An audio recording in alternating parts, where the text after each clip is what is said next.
যেগুলো আসছে সেগুলো কিন্তু মোটামুটি তোমার একদম খুবই মুখস্থ বেসড। তুমি যদি কোয়েশ্চেন ব্যাংকের শুরুর দিকের প্রবলেমগুলো দেখো, বুয়েটে যেগুলো আসছে ওগুলো কিন্তু অনেকটাই হচ্ছে মুখস্থ বেসড, মুখস্থ বেসড টপিক থেকে আসছে। এই বিভিন্ন আছে না, সাংকেতিক প্রতীক, হ্যাঁ, কোন জিনিসের প্রতীক কিরকম, এই টপিকগুলা বলো। তারপর হচ্ছে যে তোমার এই যে ল্যাবরেটরিতে যে বিভিন্ন যন্ত্রপাতি ব্যবহার করা হয়, তোমার যেমন হচ্ছে মাইক্রো, সেমি মাইক্রো, এই জিনিসগুলা নিয়ে। তারপরে হচ্ছে যে কোন জাতীয় জিনিসের জন্য কোন যন্ত্রপাতি ব্যবহার করতে হবে, মানে বিভিন্ন পরিমাণ মাপার জন্য কোন টাইপের যন্ত্রপাতি ব্যবহার করতে হবে। ওই যে অপশনে থাকে মাপক cylinder, conical flask, burette, pipette. হ্যাঁ, সাধারণত অনেক ছোট পরিমাণ মাপার জন্য বুরেট, পিপেট ব্যবহার করা হয়, এই টাইপ আর কি। তো এই জিনিসগুলো যেহেতু পড়া বেসড, মুখস্থ বেসড, এটা আসলে একটা স্টুডেন্ট কত ভালো মতো পড়তেছে সেটার জন্য হেল্প করবে।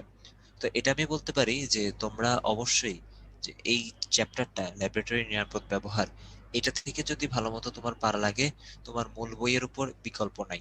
হ্যাঁ, সোর্স হচ্ছে মূল বই। হ্যাঁ, অনেক সময় তোমাদের দিক থেকে একটা প্রশ্ন আসে যে ভাইয়া এই মুহূর্তে আমার হাতে সময় বেশি নাই, আমি শুধু কোয়েশ্চেন ব্যাংক দেখলে হবে নাকি? দেখো, এই যে চ্যাপ্টার বা টপিকটা থেকে, এটাতে তো কোয়েশ্চেন ব্যাংকের কোয়েশ্চেনই নেই তেমন। সো এটাই, বা যেগুলো আছে ওইগুলাই যে কোয়েশ্চেন আসবে বারবার তা তো না, যেহেতু মুখস্থ টপিক বেজে আসছে। ম্যাথ না হলে একটা জায়গায় আরেকটা দেওয়া যায় সেম টাইপের, একটু ঘুরে দেওয়া যায়, বা হয়তো ডাটাটা চেঞ্জ করে দেওয়া যায়। এগুলা তো আসলে মুখস্থ একটার জায়গায় আরেকটা চাইলো, এক বছর যদি মাইক্রো চায় আরেক বছর তো সেমি মাইক্রো চাইতে পারে। কিন্তু তুমি যদি খালি কোয়েশ্চেন ব্যাংক থেকে মাইক্রোটায় পড়ো, তাহলে সেমি মাইক্রো কি সেটা তো বুঝবা না। তুমি যদি কোয়েশ্চেন ব্যাংক থেকে খালি বুলেটের কাজ পড়ো, তাহলে পিপেটের কাজ কি সেটা তো বুঝবা না। তো অবশ্যই এগুলোর জন্য দরকার হচ্ছে মেইন বইটা পড়া। যাই হোক, এখান থেকে আলোচনা করলাম আসলে পরীক্ষায় কি আসে বা কি লাগবে, বিভিন্ন যে হ্যাজার্ড প্রতীক টতীক যেগুলো আছে, এই টাইপের সাংকেতিক চিহ্নগুলা অনেক সময় আঁকতে বলে, এমন অনেক সময় ওরা এঁকে দিয়ে বলে যে বলো এটা কিসের প্রতীক, এই ধরনের ব্যাপার স্যাপার আর কি। তো এরপরে তোমার মেইনলি এখান থেকে আমরা যেহেতু আজকে মানে স্বাভাবিকভাবে এখানে সলভ করতেছি, তো এই কারণে হচ্ছে আমরা এই টাইপের প্রবলেম আজকে ওইভাবে দেখতেছি না যেগুলো মুখস্থ বেসড। স্বাভাবিক ইঞ্জিনিয়ারিং সলিউশন ক্লাসে যেগুলো আসলে নিজেরাই বই থেকে পড়ে নিতে পারি, আমি আরেকটা জিনিস মুখস্থ জিনিস দেখে দেখে লিখে দিলাম, সেটা কোনো পয়েন্ট নেই। আমি আমার দিক থেকে তোমাদেরকে ইম্পর্টেন্ট টপিক যেগুলো তোমরা পরীক্ষায় পারতে চাও বা আনসার করার জন্য, ঠিক আছে, এই যে টেকন 90, এটা সংকেত আসছিল। So, এগুলা কিন্তু মানে তুমি কেন আমিও যদি মুখস্থ না থাকে বা আগে থেকে যদি অ্যাটলিস্ট না পড়া থাকে, হ্যাঁ, তাহলে কিন্তু একদম মুখস্থ না হলেও পরীক্ষার সময় যদি না মনে থাকে, লাভ নাই কিন্তু। তো যাই হোক, এগুলো হচ্ছে থিওরিটিক্যাল টপিক। এসব থিওরিটিক্যাল টপিক আসলে যতটুকু ভালোভাবে সম্ভব পারা উচিত বা পড়া উচিত, এগুলো যার যার উপর। সত্যি কথা বলতে এইখান থেকে যেই 5 to 10 মার্কস, ধরো বুয়েটের পরীক্ষা যদি বলি, এখান থেকে যে 5 to 10 মার্কস কোয়েশ্চেন আসবে, বুয়েটে এখান থেকে যে 5 to 10 মার্কস কোয়েশ্চেন আসবে, এই কোয়েশ্চেন গুলাই না আসলে ছোট ছোট কোয়েশ্চেন গুলাই ডিফারেন্স ক্রিয়েট করে দেয়। কারণ স্বাভাবিক এই চ্যাপ্টারের কোয়েশ্চেন গুলা অনেক বেশি মানুষ যে পারবে তা না। এই চ্যাপ্টারের কোয়েশ্চেন গুলা খুব কম মানুষই হয়তো পারবে। ওই যে মুখস্থ জাতীয় টপিক, একটা ম্যাথ হয়তো সবাই পারবে, 80-90% স্টুডেন্ট পারবে, কিন্তু এই মুখস্থ টপিক গুলাই ডিফারেন্স ক্রিয়েট করে দেয়। এই জন্য দেখা গেছে কি রিসেন্ট বছরগুলোতে ইউনিভার্সিটি গুলা এই মুখস্থ টপিক গুলার দিকে, কারণ দেখা যাচ্ছে ম্যাথ মেজরিটি বেড়ে যাচ্ছে, নাম্বারের ডিফারেন্স বা মেরিটের ডিফারেন্স হয়তো খুব একটা হচ্ছে না তখন। বাট এই যে মুখস্থ টপিক গুলো দিলে, কর্মমুখী রসায়ন বলো, অর্থনৈতিক রসায়ন, ল্যাবরেটরি, এগুলা কিন্তু আসলে প্রচুর ডিফারেন্স ক্রিয়েট করে দেয়। যাই হোক, মোটামুটি যেহেতু ক্লাসটা শুরু হয়েছে ল্যাবরেটরি নিরাপদ ব্যবহার থেকে কিছু সাজেশন বা কনসেপচুয়াল কথাবার্তা দিয়ে, মানে টেকনিক্যাল কথাবার্তা দিয়ে শুরু করলাম যে কিভাবে তোমার পড়া উচিত বা কি করা উচিত। এখন আমরা ম্যাথমেটিক্যাল প্রবলেম দেখি। সো ম্যাথমেটিক্যাল প্রবলেম তো জানি, এই চ্যাপ্টারে ম্যাথ বলতে ওই যে রাইডারের ম্যাথ, এটাই আছে। হ্যাঁ, সো যেটা হচ্ছে আমাদের পলভঙ্গি ব্যালেন্স বা সার্টোরিয়াস ব্যালেন্স, এগুলার ম্যাথ। তো যাই হোক, এখন কি বলা, যে একজন ক্রেতা একটি সোনার গহনা কিনলেন, বুঝলাম। তো ওজন করার জন্য বিক্রেতা গহনাটি পলভঙ্গি ব্যালেন্সের ডান দিকে, এই যে পলভঙ্গি ব্যালেন্সের ডান দিকে রেখে বাম দিকে ওজনগুলো এবং রাইডারটিকে বিমের ডান দিকে একটি দাগের উপর রেখে জানালেন গহনাটির ভর এত। ওকে, ভালো কথা।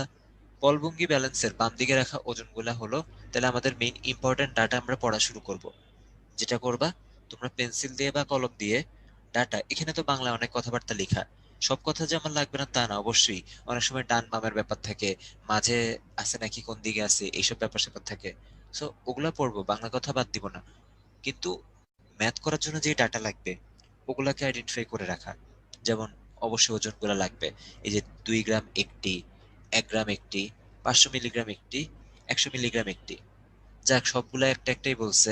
যদি কোনোটা আবার 2-3টা বলতো তখন আবার ওই 2-3 দিয়ে গুণ দেওয়ার একটা ব্যাপার চলে আসতো। ঠিক আছে। আচ্ছা, তো কি বলছে এখন, রাইডারটিকে বিমের ডান দিকে কত নং ঘরে রাখা হয়েছিল। অবশ্যই একটা ডিফারেন্ট টাইপ কোয়েশ্চেন, কারণ নর্মালি সাধারণত বস্তুর ভর জানতে চায়, রাইডার ধ্রুবক জানতে চায়। হ্যাঁ, এখানে রাইডার ধ্রুবক দেওয়াই আছে, বাট এখানে কি জানতে চাইছে, ওই কত নং, ডান দিকে কত নং ঘরে আসলে তোমার রাখা হয়েছিল। সো দেখো, এখানে আমাদের কত নং ঘরটা চাইছে। নর্মালি তো বললাম তো আমরা মানে অভ্যস্ত হচ্ছে ইয়ে দেখে, ওই রাইডারের ভর জানতে চায় বা হচ্ছে যে বস্তুর ভর ভর জানতে চায় সেটা। অনেকেই কিন্তু তখন এইটা দেখে একটু ঘাবড়ে যেতে পারে, মানে এটা আসলে কি চাইছে। যাই হোক, বুয়েটে তো 15-16 সালে এমসিকিউ টাইপ প্রবলেম ছিল, আমাদের বেলায় আসছিল আর কি, এমসিকিউ টাইপ প্রবলেম ছিল। তো এখানে কি দেখলাম, যে তোমার ডান দিকে হচ্ছে যে একটি পলবঙ্গি ব্যালেন্সের ডান দিকে রাখা হচ্ছে তোমার গহনাটা, এখানে ধরো গহনাটা রাখছে, আর এখানে ধরো রাখছে হচ্ছে ব্যালেন্স, কি বলেন, নিক্তির যে ভরগুলা সেগুলা, বাটখারাগুলা। আচ্ছা, দেন বলছে যে ডান দিকে সরানো লাগছে, এই যে তোমার রাইডারটা, রাইডারটাকে রাইট সাইডে বা ডান দিকে সরানো লাগছে, রাইট। সো দেখো, আমরা যখন পড়ছিলাম আমাদের মানে বের করার যে ফর্মুলা কি ছিল, আমরা নর্মালি কি করতাম, যে আমরা যদি বস্তুর ভর বের করতে চাইতাম, সো বস্তুর ভর উল্টা ভাবে যাবো এখন আমরা, বস্তুর ভর যদি আমরা বের করতে চাইতাম, তখন এই যে বাটখারা সবগুলো আমরা যোগ করতাম। ঠিক আছে, বাটখারা টোটাল কত আসতেছে সেটা যোগ করতাম, স্বাভাবিক এগুলো হচ্ছে আমাদের বাটখারা। কত কত আছে এখানে, 2 আছে, 2 গ্রামের একটা, 1 গ্রামের একটা, 500 মিলিগ্রামের একটা, 100 মিলিগ্রামের একটা। ওকে, গেল। সো এবার কথা হচ্ছে, ওই ব্যাপারটা বুঝা যে ডান দিকে গেলে কিন্তু আমরা প্লাস করতাম। সো ডান দিকে গেছে, রাইডার কনস্ট্যান্ট, রাইডার ধ্রুবক তো দেওয়াই আছে, ইনটু কত ঘর, এই যে ঘর সংখ্যা, ঘর সংখ্যা। সো বেসিক্যালি এটাই কিন্তু আমাদের কাছে এখানে জানতে চাইছে, এবং বাকি সবকিছু কিন্তু দেওয়া আছে। আমরা আরেকটা ডাটা মার্ক করে রাখি, এই যে যেটা হচ্ছে আমাদের গহনার ভর। So আমি যদি এখন মানগুলা বসাই, যে বস্তুর ভর বা গহনার ভর, সেটা কত আসতেছে, 3.5969 দেওয়া। ওকে, তাহলে এটার এককটা একটু খেয়াল করতে হবে ভাইয়া, এককটা কিসে দেওয়া, গ্রামে। তার মানে তোমার এখানে বাটখারা সবগুলোর এককও কিন্তু, এটা তো গ্রামে আছেই, এটা গ্রামে আছে, এটা তাহলে কত হবে, 0.5 গ্রাম, এটা তাহলে কত হবে, 0.1 গ্রাম। সো সব গ্রামে নিয়ে গেলাম। ঠিক আছে। আচ্ছা, সো এই সব গ্রামে নিয়ে যাওয়ার পর এদেরকে কত, 2 আর 1-এ 3, 3.5 আর 3.6। তো এখানে বাটখারা কতটুকু হচ্ছে, বাটখারা হচ্ছে 3.6। আচ্ছা, সো রাইডার কনস্ট্যান্ট তো আমাদের দেওয়াই আছে, 0.0001। ম্যাথটা রিটেন হলে ধরো বুয়েটের রিটেন আসলো, তখন রাইডার কনস্ট্যান্টটা দেওয়া থাকতো না। ঠিক আছে, আশা করি ফর্মুলাটা মনে আছে, দুই টাইপের ব্যালেন্সের জন্যই m/50। ঠিক আছে, এই ফর্মুলা দিয়ে কিন্তু বের করে ফেলা যায়। আচ্ছা, যাই হোক, আর দেরি না করি তাহলে, এখানে হচ্ছে ঘর সংখ্যা, এটা বের করতে হবে। সো ঘর, আমি জাস্ট ঘর লিখলাম, ঘর যদি তুমি বের করতে চাও, কি হবে এটা, 3.6 মাইনাস 3.5969 ডিভাইড বাই 0.0001। সো এই তো, হিসাব নিকাশ করলে এটা উত্তরটা খুব সহজে চলে আসবে 31, অ্যান্ড এই যে 31, এটি হচ্ছে আমাদের আনসার। তো এটাই বললাম যে এখন যদি স্বাভাবিক, তার মানে তুমি যখন ম্যাথটা করতেছো, হ্যাঁ, তোমার ওই যে কোয়েশ্চেন ব্যাংক মুখস্থ করা বা মানে তুমি একই ম্যাথ 10 বার করলা লাভ নাই, তুমি যদি বুঝে না করো। যেমন এটা যদি তোমার সামহাও কই গেল, এখানে আমাদের ডান দিকে বলছে, ডান দিকের জায়গায় যদি সামহাও এটা আমাদের বাম দিকে বলতো, তখন আমাদের এটা প্লাস মাইনাসের ব্যাপার, এগুলো কিন্তু খুব ভালো মতো ভাবে মাথায় রাখতে হয়, যে কখন আমাদের প্লাস হবে কখন আমাদের মাইনাস হবে, এই ব্যাপারগুলো কিন্তু মাথায় রাখাটা খুব বেশি জরুরি। ঠিক আছে। আচ্ছা, সো এবার যদি আমরা সামনের দিকে যাই, আসো, এখন হচ্ছে আমরা পরবর্তী প্রবলেমটা দেখব। সো এই প্রবলেম আসলে আমাদের কি বলা হয়েছে একটু খেয়াল করি। এখানে বলা হচ্ছে, এটা নিয়ে আমি একটু আলাদা করে পয়েন্ট বলে দিব, যে 25 ডিগ্রি সেলসিয়াস তাপমাত্রায় 1.06 আপেক্ষিক গুরুত্ব বিশিষ্ট, হ্যাঁ, আপেক্ষিক গুরুত্ব, এই টার্মটা নিয়ে আমাদের অনেক কনফিউশন লাগে। হাইড্রোক্লোরিক অ্যাসিডের 5 মিলিলিটার একটি মেজারিং সিলিন্ডার, ওই যে মেজারিং সিলিন্ডার লম্বা করে যে থাকে, মেজারিং সিলিন্ডার পরিমাপ করার পর ডিজিটাল ব্যালেন্সে ভর পরিমাপ করে দেখা গেল এর পরিমাণ 5.247। বলছে মেজারিং সিলিন্ডারে আয়তন পরিমাপের ত্রুটির মাত্রা শতকরা হিসাব, অর্থাৎ এখানে ত্রুটি কতটুকু সেটা জানতে চাইছে। তার মানে তোমার দেখতে হবে যে এই যে তোমার এখানকার যেই ভলিউমটা পাওয়া গেছে বলা হচ্ছে 5 মিলিলিটার, আর অ্যাকচুয়াল ভলিউম কত সেটা বের করে দেখতে হবে। তো দেখো বলছে মেজারিং সিলিন্ডারে 5 মিলিলিটার, হ্যাঁ, মানে এটা হচ্ছে পরিমাপকৃতটা যেটা 5 মিলিলিটার, কিন্তু ওই যে আসল যেইটা আয়তন সেটা 5 মিলিলিটার নাও হইতে পারে, সেটা 5 মিলিলিটার থেকে 5 ml এর চেয়ে বেশি বা কম, সেটা কিন্তু হইতে পারে। 5 ml এর চেয়ে বেশি বা কম সেটা কিন্তু হইতেই পারে, ঠিক আছে। আচ্ছা, এখন এই যে আমাদের আপেক্ষিক গুরুত্ব টার্মটা নিয়ে কিন্তু একটা কনফিউশন থাকে বেসিক্যালি। আপেক্ষিক গুরুত্বের, আপেক্ষিক গুরুত্ব যেটা, ওর কিন্তু অ্যাকচুয়ালি কোনো একক নাই। একক তো নেই, খুব স্বাভাবিক, একক নাই, এটা সত্যি কথা, নো ডাউট। কিন্তু কথা হচ্ছে যে আপেক্ষিক গুরুত্বের যে মান পাওয়া যায়, একটু ঠান্ডা মাথায় শুনবে ব্যাপারটা। আপেক্ষিক গুরুত্বের একক নেই ঠিক আছে, বাট ওর মানটা তুমি যদি ঘনত্বকে 1000 দিয়ে ভাগ দাও, তাহলে যেই মানটা পাওয়া যাওয়ার কথা সেই মানের সমান হয়।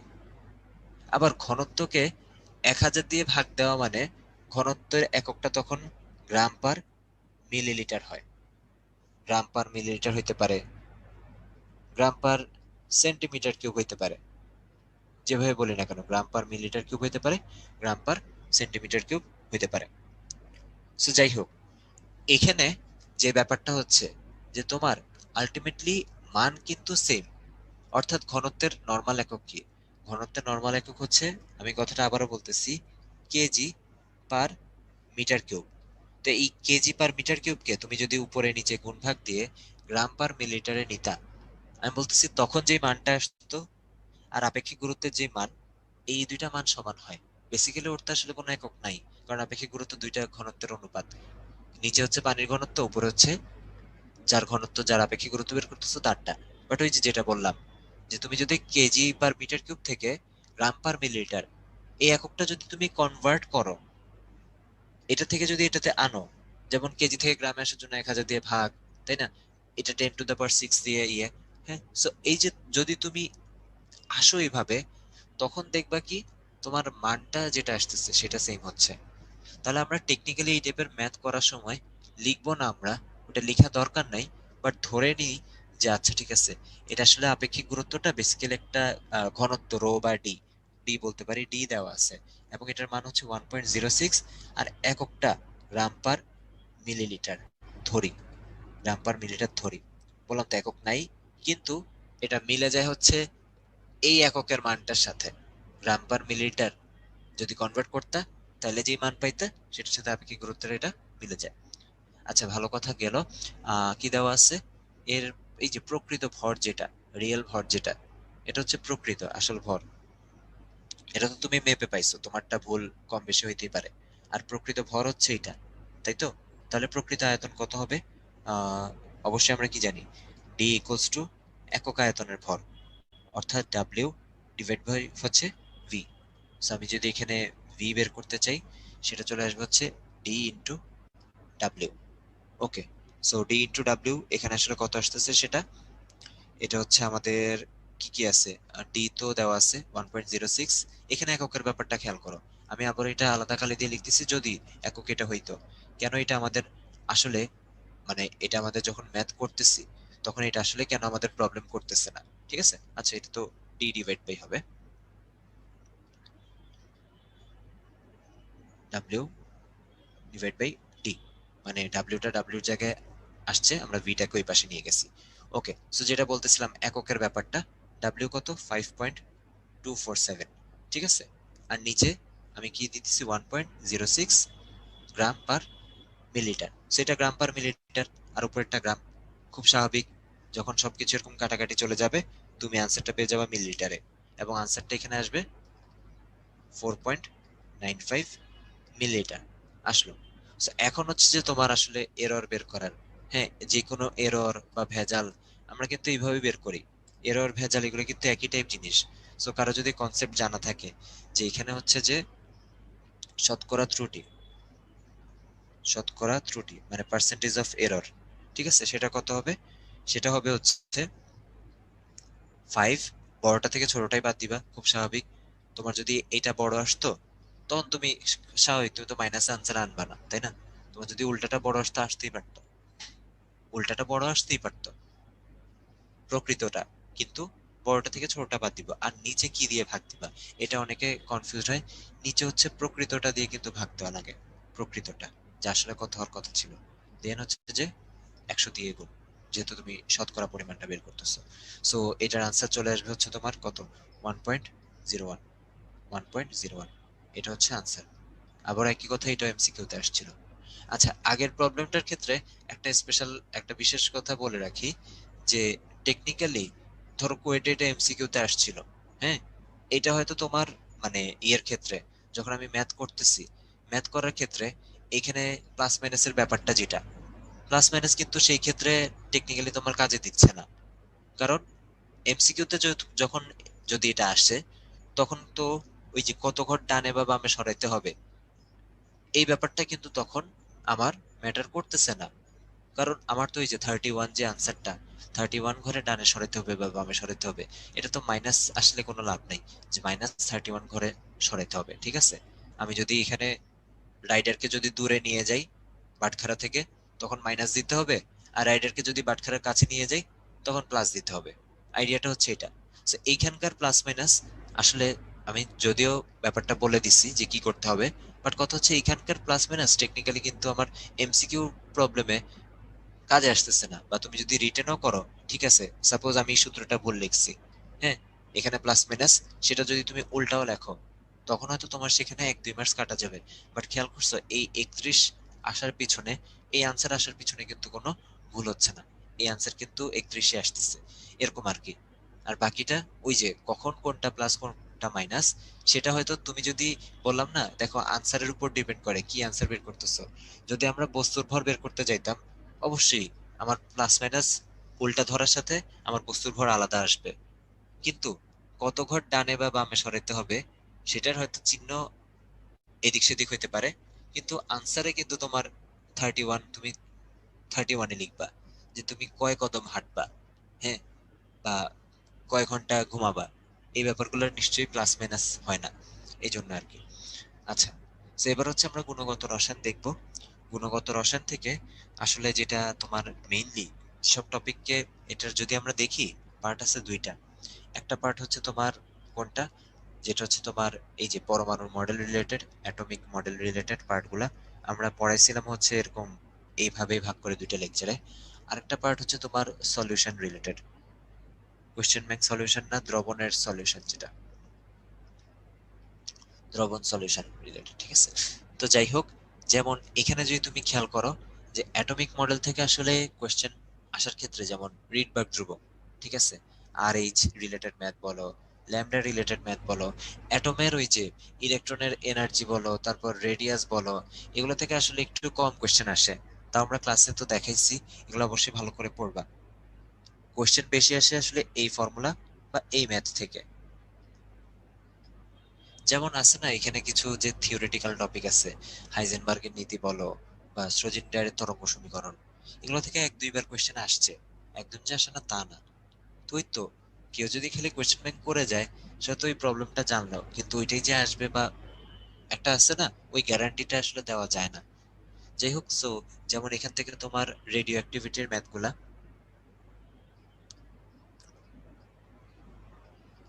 রেডিও অ্যাক্টিভিটি, তেজস্ক্রিয়তার ম্যাথগুলা, কনসেপচুয়াল ম্যাথগুলা, যেটা কিনা ওই যে আলফা বিটা গামা কে বের হয়ে আসছে সেটা।